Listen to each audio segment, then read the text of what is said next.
എല്ലാ ഡിസിഷനും ഒരു റിസ്ക്കും ഉണ്ട്, ഒരു റിവാർഡും ഉണ്ട്. റേ ഡാലിയോയ്ക്ക് ഒരു പെർഫെക്റ്റ് പ്ലാൻ ഉണ്ട് how to make a decision എന്നുള്ളത്. ഞാൻ ചെയ്യണ തെറ്റ് മറ്റുള്ളവരെങ്ങനെ കാണും എന്നുള്ളതാ. ഓക്കെ നെക്സ്റ്റ് സ്റ്റെപ്പ് അതിൻ്റെ. സ്വന്തം ലൈഫ് കുളത്തിലായിട്ട് നിൽക്കുന്ന ആൾക്ക് എങ്ങനെ നമുക്കൊരു നല്ല ഉപദേശം തരാൻ പറ്റുമായിരിക്കും? പ്രയോറിറ്റൈസേഷൻ്റെ ഒരു ഇമ്പോർട്ടൻസ് എന്താണ് ഡിസിഷൻ മേക്കിംഗ്?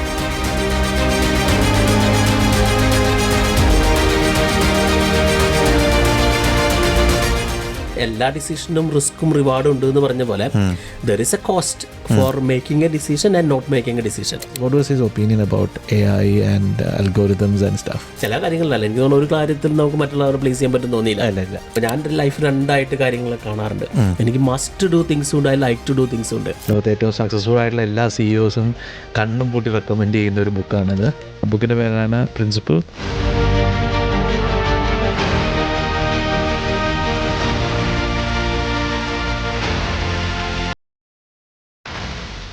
ശ്യാം, അലിജിൻ, നമ്മൾ ഒരു ബുക്കിൻ്റെ രണ്ടാം പാർട്ടായിട്ടാണ് ഈ എപ്പിസോഡ് വന്നിരിക്കുന്നത്. നിങ്ങൾ ഫസ്റ്റ് പാർട്ട് കണ്ടിട്ടില്ലെങ്കിൽ പോയി കാണണം. ബുക്കിൻ്റെ പേരാണ് പ്രിൻസിപ്പിൾസ്. റേ ഡാലിയോയുടെ വെരി ഫേമസ്, നമ്മുടെ ഒരു ലോകത്തെ ഏറ്റവും സക്സസ്ഫുൾ ആയിട്ടുള്ള എല്ലാ CEOസും കണ്ണും പൂട്ടി റെക്കമെൻഡ് ചെയ്യുന്ന ഒരു ബുക്കാണിത്. നമ്മൾ കഴിഞ്ഞ എപ്പിസോഡിൽ എന്തൊക്കെയാണ് ഡിസ്കസ് ചെയ്തത്, സോ ദാറ്റ് ഒരു വെരി ഷോർട്ടായിട്ട് ഇപ്പോൾ ആളുകൾ നിങ്ങൾ കണ്ടിട്ടില്ലെങ്കിൽ ഡീറ്റെയിൽ ആയിട്ട് പോയി കാണണം. അതെ, അത് എന്തായാലും തീർച്ചയായിട്ടും കാണണം തോന്നുന്നു. കാരണം നമ്മൾ കഴിഞ്ഞ ആഴ്ച we were focusing more on reflection. എങ്ങനെ നമുക്ക് കഴിഞ്ഞ ഇവൻറ്റ്സ് കാര്യങ്ങൾ പഠിക്കാം, എങ്ങനെ നമുക്ക് മുന്നോട്ടുള്ള ഡിസിഷൻസ് എടുക്കാനായിട്ട്, എങ്ങനെ how to look back and learn from it. അവിടെയാണ് നമ്മൾ സ്റ്റോപ്പ് ചെയ്തിട്ടുണ്ടായിരുന്നത് തോന്നുന്നു അല്ലേ? നമ്മൾ വൺസ് നമ്മൾ പുറകോട്ട് ലുക്ക് ബാക്ക് ചെയ്തു, കാര്യങ്ങൾ പഠിച്ചു. അപ്പോൾ ലൈഫിൽ എങ്ങനെയാണല്ലോ നമ്മൾ പുറകോട്ട് നോക്കി, പാസ്റ്റ് ഈസ് ടീച്ചർ എന്നാണല്ലോ എപ്പോഴും പറയുന്നത് ഫോർ ദ ഫ്യൂച്ചർ. അപ്പോൾ നമ്മൾ we have to make decisions. അതെ, ഇപ്പോൾ ഇന്നത്തെ എപ്പിസോഡ് ഈസ് അബൌട്ട് ഡിസിഷൻസ്. എനിക്ക് തോന്നുന്നു ഇപ്പോഴത്തെ സമയം നമ്മൾ കഴിഞ്ഞ പ്രാവശ്യം ഒത്തിരി സോഷ്യൽ മീഡിയനെ കുറിച്ചും മറ്റേ അൽഗോരിതത്തിൻ്റെ കാര്യം ഇതിനെക്കുറിച്ച് ഡിസ്കസ് ചെയ്തു. How clouded the life is now. നമ്മൾ ലൈഫിനെ കുറിച്ച് നോക്കുമ്പോൾ തന്നെ നമുക്ക് ഭയങ്കര ഒത്തിരി ഇൻഫർമേഷനാണ്, അതിൽ നിന്ന് കറക്റ്റ് ഏതാണെന്ന് അറിയാൻ മേല, ആളുകൾ കൺഫ്യൂസ്ഡ് ആണ്. പക്ഷേ ഇപ്പോൾ അതേ പ്രശ്നമാണ് ഡിസിഷൻ മേക്കിങ്ങിലും. ഒരു right way to make a decision എല്ലാവരും സ്ട്രഗിൾ ചെയ്യുകയാണ്. പക്ഷേ റേ ഡാലിയോയ്ക്ക് ഒരു പെർഫെക്റ്റ് പ്ലാൻ ഉണ്ട് to how to make a decision എന്നുള്ളത്. ഒരു 2 സ്റ്റെപ്പ് പ്രോസസ്സ്. അപ്പോൾ അത് എങ്ങനെയാണ്, അതൊന്ന് എക്സ്പ്ലെയിൻ ചെയ്യാമോ? കഴിഞ്ഞ തവണ നമ്മൾ പറഞ്ഞു നിർത്തിയതിനോട് അല്ലെങ്കിൽ നമ്മളൊരു സോർട്ട് ഓഫ് എക്സാമ്പിൾ പോലെ പറയായിരുന്നു. ഇപ്പോൾ ഒരു ഫോൺ അഡിക്ഷൻ ആയിട്ടുള്ള ഒരാൾ എങ്ങനെ ലൈഫിലേക്ക് മുന്നോട്ട് പോകണം, അല്ലെങ്കിൽ അവർക്ക് എന്ത് നഷ്ടപ്പെട്ടുകൊണ്ടിരിക്കുന്നു നമ്മൾ തിരിച്ചറിഞ്ഞു കഴിഞ്ഞ് കഴിഞ്ഞാൽ വി വർ നൗ അതിൻ്റെ ഒരു നെക്സ്റ്റ് സ്റ്റെപ്പാണ്. ഓക്കെ, ഇതൊക്കെ എൻ്റെ പ്രശ്നങ്ങളായിരുന്നു, ഇതിൽ നിന്നല്ല ഞാൻ കാര്യങ്ങൾ പഠിച്ചു. ഇപ്പോൾ റേ ഡാലിയോ തന്നെ പറഞ്ഞത് ഡിസിഷൻ മേക്കിംഗ് എപ്പോഴും 2 സ്റ്റെപ്പ് പ്രോസസ്സാണ്. 2 സ്റ്റെപ്പ് പ്രോസസ് വെച്ചാൽ ഒന്ന് ലേൺ ആൻഡ് ദെൻ ഡിസൈഡ്. അങ്ങനെ ആയിരിക്കണം നമ്മൾ ലൈഫിലെ മേജർ ഡിസിഷൻസ് എല്ലാം എടുക്കേണ്ടതെന്ന് പറയുന്നത്. അതർ വേ ആയിരിക്കുകയും ചെയ്യരുത്. കാരണം നമ്മൾ സാധാരണ പറയണത് ഇപ്പോൾ നമ്മൾ ആദ്യം ഒരു ഡിസിഷൻ എടുക്കും, പിന്നെ അതിനെപ്പറ്റി പഠിക്കും. അതാണ് ഇപ്പോൾ നമ്മൾ ഫോർ എക്സാമ്പിൾ പറയുകയാണെങ്കിൽ ഇപ്പോൾ ഒരു കാർ വാങ്ങാൻ പോവുകയാണെങ്കിൽ നമ്മൾ നേരെ ചെല്ലുന്നു. ചിലപ്പോൾ നമുക്ക് ക്യാഷ് ഉണ്ടെങ്കിൽ ഒരു കാർ ഷോപ്പിൽ ചെല്ലുന്നു. കാർ ഷോപ്പിൽ സെയിൽസ്മാൻമാർ അതിൽ എക്സ്പേർട്ടുകളാണ്. അവർ നമ്മളെ അവരുടേതായിട്ടുള്ള സെയിൽസ് ടെക്നിക്ക് ഉപയോഗിച്ച് നമ്മളെ കൊണ്ട് അത് വാങ്ങിപ്പിക്കും. നമ്മൾ അതിനെപ്പറ്റി പഠിക്കുന്നില്ല, ഒരു കാറിനെ പറ്റിയും പഠിക്കില്ല എന്ന് വിചാരിക്കുക. നമ്മൾ ചെന്ന് അത് വാങ്ങി വീട്ടിൽ വെച്ച് ഉപയോഗിക്കുമ്പോഴാണ് നമുക്ക് മനസ്സിലാവും, അയ്യോ ഇതല്ലല്ലായിരുന്നു എനിക്ക് വേണ്ടത്. അപ്പോൾ ഒരു സിമ്പിൾ എക്സാമ്പിൾ പോലെ. അപ്പോൾ എപ്പോഴും നമ്മൾ ഡിസിഷൻ എടുക്കുന്നത് ഒരു കാര്യത്തിന് മുമ്പ് പഠിച്ചതിന് ശേഷം മാത്രം ഡിസിഷൻ എടുക്കുക എന്നുള്ളൊരു പ്രോസസ്സാണ്. ശരിക്കും ഞാൻ അതിനെക്കുറിച്ച് ചിന്തിക്കുമായിരുന്നു. ശരിക്കും നമ്മൾ ഡിസിഷൻ എടുത്തിട്ടാണ് ഓക്കെ നമുക്ക് ഇന്ന് ഇപ്പോൾ ഒരു ചില കാര്യങ്ങൾ നമ്മൾ അങ്ങനെ ചിന്തിക്കും, may be we think about it, പക്ഷേ എന്തെങ്കിലും ഒരു ഡിസിഷൻ എടുത്തേക്കാം, അത് കഴിഞ്ഞിട്ട് നമുക്ക് വിൽ ഡീൽ വിത്ത് ഇറ്റ്, അങ്ങനത്തെ ഒരു ചിന്താഗതിയുണ്ട്. പക്ഷേ അത് ശരിയല്ല എന്നാണ് റേ ഡാലിയോ പറയുന്നത്. തീർച്ചയായിട്ടും, കാരണം നല്ല ഡിസിഷൻസ് എപ്പോഴും നമ്മൾ പഠിച്ചെടുക്കുന്ന ഡിസിഷൻസ് ആയിരിക്കും. വെൽ നമ്മൾ അതിൽ നിന്ന് ചിലപ്പോൾ എടുക്കണം. അല്ലാണ്ട് നമ്മൾ rather than just feeling the gut അനുസരിച്ച് നമ്മൾ പോണേക്കാളും നമ്മളൊരു കാര്യത്തെപ്പറ്റി മനസ്സിലാക്കി ആലോചിച്ച് തിരിച്ച് ചെയ്തെടുക്കുകയാണെങ്കിൽ there is more value in it. നമുക്ക് അത് ഇത്രയും കൂടി ബെറ്റർ ഡിസിഷൻസ് ആയിരിക്കും എന്നാണ് പറയുന്നത്. ഓക്കെ. അതിൻ്റെ സെക്കൻഡ് പാർട്ടാണ് ഇതിൻ്റെ ഒരു ഡിസൈഡിങ് തന്നെ. ഇപ്പോൾ ലേണിംഗ് എന്ന് പറഞ്ഞു കഴിഞ്ഞിട്ടുണ്ടെങ്കിൽ ഞാൻ ലേണിംഗിലേക്ക് തിരിച്ചു പോവുകയാണെങ്കിൽ ഇപ്പം is there a best way to learn, അല്ലെങ്കിൽ is there a depth, like ഇപ്പോൾ നമ്മൾ പല കാര്യങ്ങൾക്കും പലതായിരിക്കാം. I agree with you. What is the right way to learn? Ray ഡാലിയോൻ്റെ ഞാൻ പഠിച്ചൊരു കാര്യം എന്ന് വെച്ച് കഴിഞ്ഞാൽ പുള്ളി പറയുന്നത് നമ്മളൊരു സിറ്റുവേഷൻ വന്നു കഴിഞ്ഞ് കഴിഞ്ഞാൽ 3 ആംഗിളിൽ കൂടെ നമുക്ക് അതിനെ കാണാൻ പറ്റും. ഇപ്പം നമുക്ക് ലൈഫിൽ ഒത്തിരി ഓപ്ഷൻസ് എപ്പോഴും ഉണ്ട്. നമ്മളെപ്പോഴും ഡിസിഷൻസ് എടുത്തുകൊണ്ടിരിക്കുകയാണ്. നമ്മളിങ്ങനെ അതേ പറയുന്നത് തന്നെ you are surrounded with lot of dots. ഓരോ ഡോട്ടും ഓരോ മൊമെൻ്റാണ്. അപ്പോൾ നമ്മൾ നമുക്ക് ആദ്യം വേണ്ടത് നമ്മൾ ആ ഒരു സിറ്റുവേഷനെ നമ്മൾ ഒരു സിന്തസൈസിങ് ഫ്രം സിറ്റുവേഷൻ. ഇപ്പോൾ ഒരു സിറ്റുവേഷനിൽ ഒരു ഡോട്ട് അല്ലെങ്കിൽ നമുക്ക് ഓപ്ഷൻസ് വരികയാണെങ്കിൽ നമുക്ക് rather than just jumping into a decision, you are sort of ആ ഒരു സിറ്റുവേഷൻ നമ്മൾ അനലൈസ് ചെയ്യാണ്. ആ ഒരു സിറ്റുവേഷനിൽ ഇപ്പോൾ നമുക്ക് മൾട്ടിപ്പിൾ കാര്യങ്ങൾക്ക് തീരുമാനങ്ങൾ തീരുമാനങ്ങൾ എടുക്കേണ്ട ഒരു സമയമാണെങ്കിൽ യു ഡിസൈഡ് എവിടെയാണ് ഞാൻ ആദ്യം തീരുമാനം എടുക്കേണ്ടതുള്ളത്. അത് നമ്മൾ ആ ഒരു സിറ്റുവേഷൻ അനുസരിച്ചിട്ടായിരിക്കാം. അനലൈസ് ചെയ്ത് കഴിഞ്ഞാൽ നമുക്ക് മനസ്സിലാവും. ഇപ്പോൾ ഫോർ എക്സാമ്പിൾ ഇപ്പോൾ ലിജിന് ഒരു ബിസിനസ് ഡിസിഷൻ എടുക്കണം, അല്ലെങ്കിൽ അതേ സമയം തന്നെ ചിലപ്പോൾ നമുക്ക് നമ്മുടെ മക്കളുടെ കാര്യത്തിൽ വലിയൊരു ഡിസിഷൻ എടുക്കേണ്ടി വരായിരിക്കും. പക്ഷെ ഇപ്പോൾ നമുക്ക് വേണ്ടത് ഏറ്റവും റെലവെന്റ് ഏതാണെന്നുള്ളതിനെ തിരിച്ചറിയാനുള്ള അതിൽ മാത്രം കോൺസെൻട്രേറ്റ് പ്രയോറിറ്റൈസ് ചെയ്യാന്നൊക്കെ പറഞ്ഞിട്ട് അതിനെക്കുറിച്ച് പഠിക്കുക, അല്ലാണ്ട് എല്ലാത്തിനെയും കുറിച്ച് ഇച്ചിരിച്ചിരിച്ച് ഇത് ചെയ്യാതെ. എല്ലാത്തിനെയും കുറിച്ച് ഇത്തിരി ചെയ്യേണ്ടത് നമുക്കൊരു ഇമ്പോർട്ടൻ്റ് ആയിട്ടുള്ള ഡിസിഷനെ ഫോക്കസ് ചെയ്തിട്ട് അതിൽ എന്ത് തീരുമാനം എടുക്കേണ്ടത് ആദ്യം തീരുമാനിക്കാം. അതൊരു സ്കില്ലാണെന്ന് പറയുന്നത്. അതായത് ഈ 3 സ്കില്ലാണ് നല്ലതായിട്ട് ലേൺ ചെയ്യാൻ വേണ്ടത്. ഒന്ന് ആ ഒരു സിന്തസൈസിങ് ദ സിറ്റുവേഷൻ, അല്ലെങ്കിൽ ആ ഒരു കുറേ ഡോട്ട്സിൽ ഏത് ഡോട്ട്സ് ആണ്. ഇപ്പോൾ നമ്മൾ ചിലപ്പോൾ ഓരോ ദിവസം വന്ന് പറയില്ല ഇന്ന് ഞാൻ ഇതാ ചെയ്യാൻ പോണത്, നമ്മളുടെ ഒരു ഇപ്പോഴത്തെ ഒരു ബിസിനസ് ചെയ്യണില്ല. അതെ, കാരണം നമുക്ക് കുറേ കാര്യങ്ങളുണ്ട്, നമുക്ക് എല്ലാത്തിനും ഒരേ സമയം എടുക്കേണ്ട കാര്യമില്ല, ഒരേ എനർജി കളയേണ്ട കാര്യമില്ല. അപ്പോൾ അത് കഴിഞ്ഞ് കഴിഞ്ഞാൽ നമ്മൾ ആ ഒരു തീരുമാനം എടുക്കേണ്ട കാര്യത്തിന് ഒരു സിന്തസൈസിങ് ത്രൂ ടൈം എന്ന് പറയാം.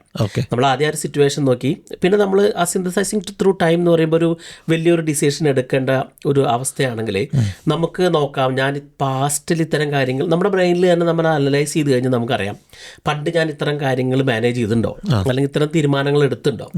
തീരുമാനങ്ങൾ എടുത്തിട്ടുണ്ടെങ്കിൽ നമ്മൾ 2-3 തവണ നമ്മൾ തീരുമാനങ്ങൾ എടുത്തിട്ട് ആ തീരുമാനങ്ങളിൽ സക്സസ്ഫുൾ റിസൾട്ട് ഉണ്ടെങ്കിൽ യു ക്യാൻ ആ ഒരു ടെസ്റ്റ് പാസ്സായി എന്ന് വേണമെങ്കിൽ പറയാം. ഫോർ എക്സാമ്പിൾ പറയുകയാണെങ്കിൽ ഇപ്പോൾ എനിക്ക് പേഴ്സണലി ഒരു ഫൈനാൻഷ്യൽ ഡിസിഷൻ എടുക്കണമെങ്കിൽ I am pretty much confident in my financial decisions. കാരണം എനിക്ക് സക്സസ്ഫുൾ ജേണി ഉണ്ട് പാസ്റ്റിൽ. ഇപ്പോൾ ഒരു സ്ഥലത്ത് ഇൻവെസ്റ്റ് ചെയ്യണം, അല്ലെങ്കിൽ ഒരു ഇന്നൊരു എലമെന്റിൽ ഇൻവെസ്റ്റ് ചെയ്യണമെങ്കിൽ ഐ തിങ്ക്, കാരണം എനിക്കറിയാം എൻ്റെ ഫൈനാൻഷ്യൽ ഡിസിഷൻ പൊതുവെ ഓക്കെ ആണെന്നുള്ളത്. അപ്പം നമ്മൾ ആ പാസ്റ്റ് എക്സ്പീരിയൻസ് നമുക്ക് തരുന്ന ഒരു കോൺഫിഡൻസ് ഉണ്ട്. അതെ അതെ. പിന്നെ നമ്മൾ യു കൈൻഡ് ഓഫ് നമുക്ക് പറയാം ഐ എം ആൻ എക്സ്പെർട്ടി എന്ന് പറയാം. അങ്ങനെ നമ്മുടെ ബ്രെയിനിൽ നമുക്ക് അറിയാലോ, ഓക്കെ സോറി എൻ്റെ വേ ഓഫ് തിങ്കിങ് കറക്റ്റ് ആണ്, because you have made the right decisions in the past. അതെ, സോ ഇപ്പോഴും അത് കറക്റ്റ് ആവാനേ ചാൻസ് ഉള്ളൂ. ഇത് നമ്മൾ കഴിഞ്ഞ തവണ പറഞ്ഞ പോലെ ഒരു അനലൈസിങ് ത്രൂ പാറ്റേൺസ് എന്ന് പറയുന്നത്. നമുക്ക് ഇത്തരം ഇവന്റ്സ് ഞാൻ മാനേജ് ചെയ്തിട്ടുണ്ട്. ഇപ്പോൾ ഒരു വെരി സ്ട്രെസ്ഫുൾ ആയിട്ടുള്ള സിറ്റുവേഷൻ ആണെങ്കിൽ എനിക്കറിയാം ഞാൻ അത്തരം സിറ്റുവേഷനിൽ നിന്ന് തീരുമാനങ്ങൾ എടുത്തിട്ടുള്ളതാണ്. അപ്പോൾ ലിജിൻ ആണെങ്കിലും ഒരു ഓപ്പറേഷണൽ സൈഡ് ഡിസിഷൻ ആണെങ്കിൽ you have done that many time in your life. അപ്പോൾ നമ്മൾ ചെയ്തുവരുന്ന ജോലികളിലാണെങ്കിൽ നമ്മൾ ഡെയിലി വലിയ ഡിസിഷൻസ് എടുത്തുകൊണ്ടിരുന്ന ആളുകളാണ്.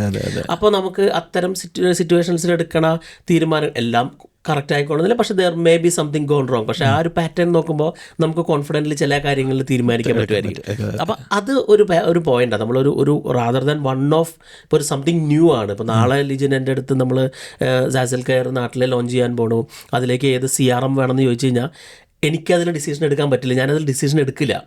കാരണം ഞാനത് ചെയ്തിട്ടില്ല, എനിക്ക് അതിൻ്റെ ഉള്ളിൽ നടക്കുന്ന കാര്യങ്ങൾ എന്താണെന്ന് അറിയില്ല. പക്ഷേ ലിജിന് ചിലപ്പോൾ അത് എടുക്കാൻ പറ്റുമായിരിക്കും. ലിജിന് അതിനെപ്പറ്റി അറിഞ്ഞുള്ള ആളാണ്, മനസ്സിലാക്കിയിട്ടുള്ള ആളാണ്, പഠിച്ചിട്ടുള്ള ആളാണ്. മനസ്സിലായില്ലേ?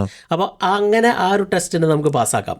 പിന്നെ അടുത്തത് നമ്മളൊരു നാവിഗേറ്റിംഗ് ദ ലെവൽസ് എന്ന് പറയാം. അപ്പം നമ്മളെപ്പോഴും നമ്മളുടെ ലൈഫിൽ എടുക്കുന്ന തീരുമാനങ്ങൾ നമ്മളുടെ ഒരു ബിഗർ ഗോൾസിന് അലൈൻഡ് ആയിരിക്കണം എന്ന് പറയില്ല. അപ്പോൾ അതും എപ്പോഴും നമ്മളെ റിമൈൻഡ് ചെയ്യിച്ചുകൊണ്ടിരിക്കണം എന്നുള്ളതാണ്. അപ്പോൾ ആ ഒരു ലെവലിൽ ഏത് ലെവലിലാണ് നമ്മളിപ്പോൾ നിൽക്കുന്നത്. ഇപ്പോൾ ലിജി നമ്മൾ ബിസിനസ് ജേണിയിലാണെങ്കിൽ പോലും നമുക്കത് കൂടുതലായി പറയണം. നമ്മൾ അങ്ങനെ ഒരു ജേണി ഡെയിലി ചെയ്തുകൊണ്ടിരിക്കുന്ന കാരണം കൊണ്ട് നമ്മളുടെ ഇപ്പോഴത്തെ ലക്ഷ്യം ഒരു വലിയൊരു ഇമ്പാക്റ്റ് ഉണ്ടാക്കാവുന്ന ഒരു ബിസിനസ് നാട്ടിലെ അല്ലെങ്കിൽ NRIs ആളുകൾക്ക് അവരുടെ പാരൻസിന് വേണ്ടി ക്രിയേറ്റ് ചെയ്യലാണ്. അതിനെ നമുക്ക് അതിലേത് ലെവലിലാണ് നിൽക്കുന്നത്, ആ നേരം നമ്മൾ ആ സമയത്തിൻ്റെ ഇടയ്ക്ക് നമുക്ക് വേറൊരു ബിസിനസ് ഐഡിയ വന്ന് നമ്മൾ അതിൻ്റെ പുറകെ പോവുകയാണെങ്കിൽ നമ്മൾ ആ ഒരു അലൈൻഡ് അല്ല നമ്മൾ. മനസ്സിലായില്ലേ? അപ്പോൾ അത്തരം 3 കാര്യങ്ങൾ നമുക്ക് ആദ്യം, അതാണ് ലേണിംഗ് ലെൻസിൽ കൂടെ നോക്കുമ്പോൾ നമ്മൾ കാണേണ്ടത്. ഇപ്പോൾ ആ ഒരു സിറ്റുവേഷൻ നോക്കി, യെസ് നമ്മുടെ എക്സ്പെർട്ടീസ് നമ്മൾ പാസ്റ്റ് ഇത്തരം ചെയ്തിട്ടുണ്ടോ, യെസ് ഉണ്ട്, കുഴപ്പമില്ല. പിന്നെ ഇപ്പോൾ ഞാൻ എൻ്റെ ഒരു ബിഗർ ഗോളിന് എനിക്ക് അലൈൻ നമ്മളതിനെ അങ്ങനെ ബ്രേക്ക് ഡൗൺ ചെയ്യുമ്പോഴത്തേക്കും ഇറ്റ്സ് മച്ച് ഈസിയർ. എല്ലാ സാധനം ബ്രേക്ക് ഡൗൺ ചെയ്യുമ്പോഴാണ്, ചെറിയ ചങ്കായിട്ട് കാണുമ്പോഴാണ് എല്ലാം ഈസി അല്ലേ. നമ്മുടെ ഡിസിഷനെയൊക്കെ ഭയങ്കര ചെറിയൊരു ഡിസിഷൻ എടുക്കും, എൻ്റെ പൊന്നെ എന്നിട്ട് ചിന്തിക്കാതെ okay what are the factors എന്നോട് ചിന്തിച്ചു കഴിഞ്ഞാൽ നമ്മളൊരു കാര്യത്തിൽ തീരുമാനം എടുക്കണമെങ്കിൽ ഒത്തിരി പ്രോസസ്സ് നമ്മളുടെ തലയ്ക്കുള്ളിൽ നടക്കുന്നുണ്ട് അല്ലേ. നമ്മൾ ഓട്ടോമാറ്റിക്കാണ് വിചാരിക്കണം. പക്ഷേ ഓക്കെ, സോ ഇത് പിന്നൊരു $1 million ക്വസ്റ്റ്യൻ, ഡിസൈഡിങ് വെൽ ഒരു പ്രശ്നമുള്ള കാര്യമാണ്. എങ്ങനെയാണ് കറക്റ്റ് ഡിസിഷൻ എടുക്കുക? ഞാൻ എപ്പോഴും എന്നെ ഓർമ്മിപ്പിക്കുന്ന ഒരു ഇതാണ് സ്റ്റീവൻ ബാലറ്റ് 51% റൂള്. 50% മേളിലായി കഴിഞ്ഞാൽ യു ഗോ ഫോർ ഇറ്റ് എന്നുള്ള രീതിയിൽ. അപ്പം എങ്ങനെയാണ് റേ ഡാലിയോയുടെ രീതിയിൽ എങ്ങനെയാണ് ഇത് ഹൗ ടു ഡിസൈഡ് വെൽ? നമ്മൾ ജനറലി കേട്ടിട്ടുള്ള കുറേ പ്രിൻസിപ്പിൾസ് പുള്ളി ഇതിൽ പറയുന്നുണ്ട്. നമ്മൾ ഒരു ഡിസിഷൻ എടുക്കുന്നതിന് മുമ്പ് ഒരു 80-20 റൂൾ എന്ന് പറയുന്നുണ്ട്. നമ്മൾ ഒരു പെരേറ്റോ പ്രിൻസിപ്പിൾ എന്ന് പറയുന്ന 80-20 റൂളിൽ നമുക്ക് ഒരു 20% ഇൻപുട്ട് കൊണ്ട് 80% ഔട്ട്പുട്ട് കിട്ടാവുന്ന തരം തീരുമാനങ്ങളായിരിക്കണം. അപ്പം ഞാൻ ഒരു തീരുമാനം എടുത്ത് കഴിഞ്ഞാൽ അതിൻ്റെ കണ്ടിന്യൂസ് ആയിട്ട് എൻ്റെ എനർജി മൊത്തം അതിൻ്റെ പുറകെ കൂടെ പോവുകയാണെങ്കിൽ it doesn't make sense, it doesn't work well for me. നമുക്കൊരു ബെനിഫിറ്റ് ഇല്ലാത്ത തീരുമാനമല്ല. അപ്പം നമ്മൾ കഴിഞ്ഞ ദിവസം ഒരു മീറ്റിങ്ങിൽ ഒരു കാര്യത്തെപ്പറ്റി പറയുമ്പോൾ ഓക്കെ ഞാനിതിന് എഗ്രി ചെയ്യണമെന്ന് പറയുമ്പോൾ നമ്മൾ നേരത്തെ പറഞ്ഞ കാര്യങ്ങളോടും ഗോളിനോടും എല്ലാം അലൈൻഡ് ആണെങ്കിൽ അതിലങ്ങനെ പോവാം. പക്ഷേ ആ ഒരു 20% ഇൻപുട്ട് ഞാൻ ആ ഒരു മീറ്റിങ്ങിൽ ചെല്ലണതും അതിൽ നിന്ന് കിട്ടുന്ന ഔട്ട്കം എൻ്റെ ഒരു ജേർണിയെ സപ്പോർട്ട് ചെയ്യണതായിരിക്കണം, അല്ലെങ്കിൽ അതിലേക്ക് പോരുത്. അപ്പം അത്തരം 20% ഓഫ് കാര്യങ്ങളിനെ കണ്ടുപിടിക്കലാണ് നമുക്ക് വേണ്ട ആദ്യത്തെ ഒരു സ്കില്ല്, ഡിസിഷൻ എടുക്കണേ. എന്താണ് ലിജിന് വേണ്ടത് എന്നുള്ളത് നമുക്ക് ആ ഒരു ഓവറോൾ ആ ഒരു സമയത്തിലേക്ക് മാത്രം ഒറ്റ കാര്യത്തിലേക്ക് മാത്രം ഫോക്കസ് ചെയ്ത് കുറേ കാര്യങ്ങളിൽ പോയിട്ട് കാര്യമില്ല. അപ്പോൾ we need to know what is ആ ഒരു 20% എന്താണ് എന്നുള്ള ഒരു തിയറി, അതായത് എന്താണെന്ന് കണ്ടുപിടിക്കാനുള്ള ഒരു സ്കില്ല് നമുക്ക് ഉണ്ടായിരിക്കണം എന്ന് പറയാം. പിന്നെ രണ്ടാമത്തെ ഒരു സ്റ്റെപ്പ് എനിക്ക് പുള്ളി പറഞ്ഞതിൽ ഏറ്റവും ഞാൻ എൻ്റെ ലിങ്ക്ഡിനിലെ ഒരു സോർട്ട് ഓഫ് ടൈറ്റിൽ ബയോയിൽ എഴുതിക്കൊണ്ടിരുന്നത് എന്താ, ബി ആൻ ഇംപെർഫെക്ഷനിസ്റ്റ്. നമ്മൾ പെർഫെക്റ്റ് ആവാൻ നോക്കണതാണ് എപ്പോഴും നമ്മളെ പുറകിലോട്ട് വലിക്കുന്ന സാധനം. നമ്മൾ 3 പേരും ഇരുന്ന് നമ്മളുടെ കമ്പനി കാര്യങ്ങൾ ചെയ്യുമ്പോഴും നമ്മൾ ചിലപ്പോൾ അങ്ങോട്ടും ഇങ്ങോട്ടും വഴക്കടിച്ചുകൊണ്ടിരിക്കുന്ന സാധനം ആ ഒരു പെർഫെക്ഷൻ നമ്മൾ ശ്രമിക്കുന്നതായിരിക്കും ഒരു കാലഘട്ടം. അപ്പം നമുക്ക് അതിൽ നിന്ന് മാറ്റിയിട്ട് അതിനെ നമ്മൾ എപ്പോഴും ഇംപെർഫെക്റ്റ് ആയിട്ടുള്ള ഡിസിഷൻസ് എടുക്കാൻ നോക്കുക. ഒന്നിലും ഒരു പെർഫെക്ഷൻ ഇല്ല ലൈഫിൽ. നമ്മളെപ്പോഴും അതിനെ അംഗീകരിക്കുക. ഇപ്പോൾ റേ ഡാലിയോ പറയണത് തന്നെ, അല്ലെങ്കിൽ ഒത്തിരി ആളുകൾ പറഞ്ഞിട്ട് നമ്മൾ ആ ഒരു മൈനർ ഡീറ്റെയിൽസിലേക്ക് പോകണതാണ് നമ്മളെപ്പോഴും ലൈഫിൽ പുൾ ബാക്ക് ചെയ്യണമെന്നുള്ളത്. ഇപ്പോൾ ചില ആളുകൾ ഓരോന്നിൻ്റെയും ചെറിയ കാര്യങ്ങളിൽ കൂടെ പോയിട്ട് ഇംപെർഫെക്ഷനേക്കാളും ആരും നമ്മൾ പെർഫെക്റ്റ് ആക്കാൻ നോക്കണതാണ്. പക്ഷേ നമുക്ക് ഒത്തിരി കാര്യങ്ങൾ ചെയ്യേണ്ടതുണ്ടായിട്ടുള്ളതായിരിക്കാം.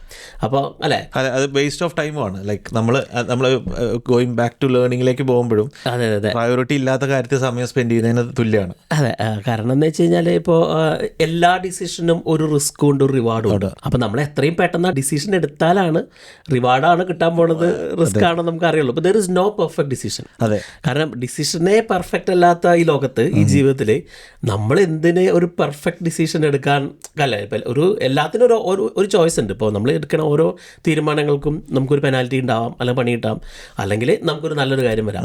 അപ്പോൾ ഇത്തരം കാര്യങ്ങൾ അനലൈസ് ചെയ്തിട്ട് നമ്മൾ ആ ഒരു പെർഫെക്റ്റ് ഡിസിഷൻ പെർഫെക്റ്റ് ഡേയിൽ പെർഫെക്റ്റ് മൊമെന്റിൽ എടുക്കാണ്ട് ഐ തിങ്ക് യു ട്രൈ. അതെ, ഞാൻ ഇതിൽ മനസ്സിലാക്കുന്നത് ആ ഒരു ഡിസിഷൻ മോർ സോർട്ട് ഓഫ് ആ ഒരു ട്രൈ ആസ്പെക്റ്റിലാണ്. നമുക്കൊരു കാര്യത്തിൽ ഡിസിഷൻ എടുക്കുക എന്നുള്ള ഒരു സംഭവത്തിൽ പെർഫെക്റ്റ് ആവാൻ നോക്കണതാണ് മിക്കവാറും നമ്മളൊക്കെ പുറകിലോട്ട് വലിക്കണം. എനിക്ക് തോന്നാറുണ്ട് നമ്മളിപ്പോൾ ട്രൈ ഞാൻ എപ്പോഴും എൻ്റെ മനസ്സിൽ എപ്പോഴുള്ള ഒരു ഇതാണ് പെർഫെക്റ്റ് ഡിസിഷൻസ് ആ ഉള്ളി ഇൻ റെട്രോസ്പെക്ട് എന്ന്. കാരണം ഒരു ഡിസിഷൻ എടുത്ത് അത് ചെയ്ത് കഴിഞ്ഞാൽ മാത്രമാണ് പെർഫെക്റ്റ് ഡിസിഷൻ ആണോ അല്ലയോ എന്ന് അറിയാത്തുള്ളൂ.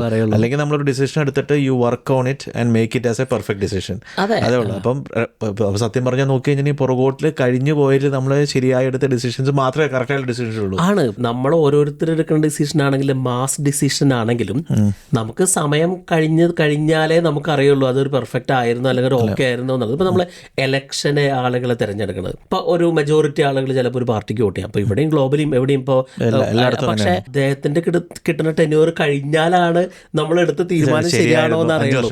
5 വർഷം കഴിഞ്ഞാൽ. അപ്പോൾ അത് ലൈഫിൽ പേഴ്സണലി അങ്ങനെ തന്നെയല്ല. അപ്പോൾ പക്ഷെ നമ്മൾ ഇത്തരം കാര്യങ്ങൾ ടിക്ക് ബോക്സ് ചെയ്യാൻ പറ്റുവാണെങ്കിൽ at least we can try to make ഒരു സോർട്ട് ഓഫ് നമുക്ക് ഫേവറബിൾ ആയിട്ടുള്ള ഒരു ഡിസിഷൻ നമുക്ക് എടുക്കാൻ പറ്റും. നല്ലൊരു അനാലജി കേട്ടോ.